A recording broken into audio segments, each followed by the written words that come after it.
हमें बचपन से ही पर्सनल स्पेस के बारे में कभी बताया ही नहीं जाता। लेकिन महज़ब दुनिया में बहरहाल पर्सनल स्पेस और डिस्टेंस ऐसी चीज़ें हैं जिनका इल्म होना और जिन्हें अपना हक समझना इंसान की बुनियादी ज़रूरियात में शामिल है।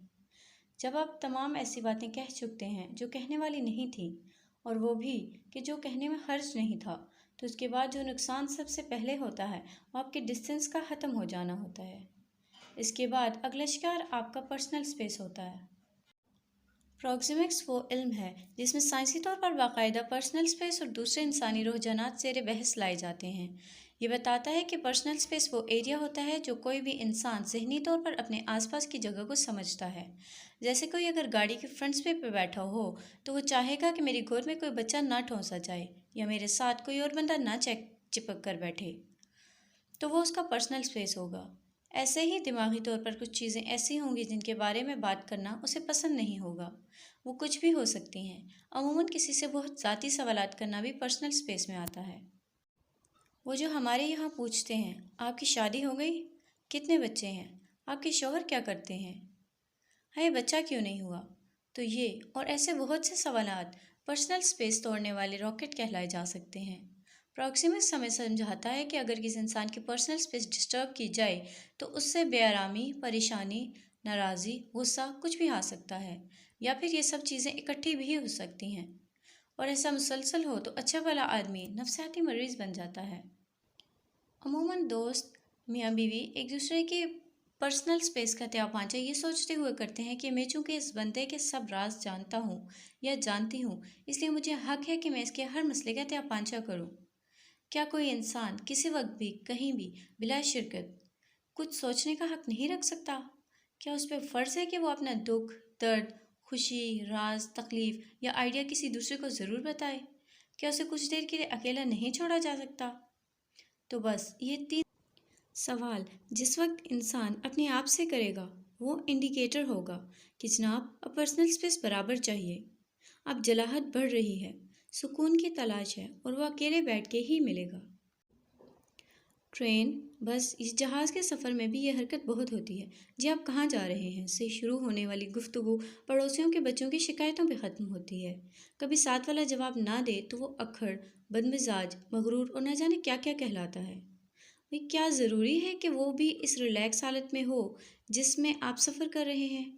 तो उसकी स्पेस बरकरार रखना भी आपकी ज़िम्मेदारी है। अव्वल तो बात करने की ज़रूरत नहीं, अगर कीजिए भी तो मुख्तसर जवाब सुनने पर मुंह ना बनाएं। बस कोई भी दूसरा कलाम पकड़ लें और समझ जाएं कि सामने वाला अपना फ़ासला मेंटेन रखना चाहता है।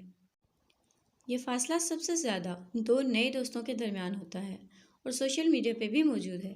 कम्युनिकेशन की तारीख में सबसे अहम चीज़ टेलीफ़ोन की ईजाद थी, वही आज भी है। जब इंसान का ज़रूरी काम होता है तो वो किसी दूसरे को फ़ोन करता है, ये एक आम सी बात है। गपशप, हालचाल पूछने के लिए या कोई सलाह मशवरा करना हो तो मैसेज या व्हाट्सएप वगैरह पे किया जाता है।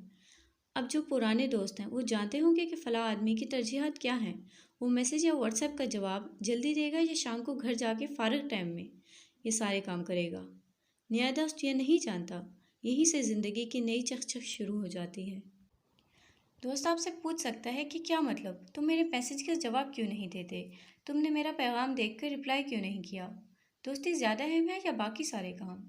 मेरी बात का जवाब देना अहम है या तुम्हारी मसरूफियात? तो ये भी पर्सनल स्पेस पर डाका डालने की एक किस्म है।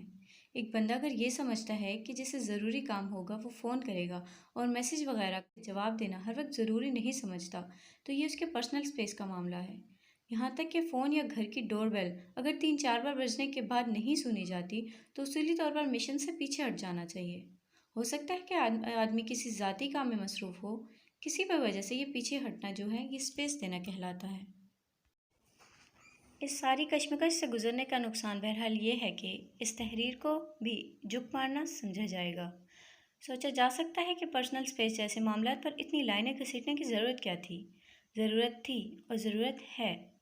यही बहस हमें सिखाती है कि बाप बेटी के कमरे में भी जाए तो पहले दरवाज़ा खटखटाए, वालिदैन के कमरे में भी यही तकल्लुफ़ मलहूज़ रहे, और अजनबियों से भी एक ऐसा फ़ासला रखना बचपन से सिखाया जाए जो अदब आदाब के दायरे में तो आता ही हो, बच्चों को दराज दस्ती से इम्कानात से भी महफूज रख सके।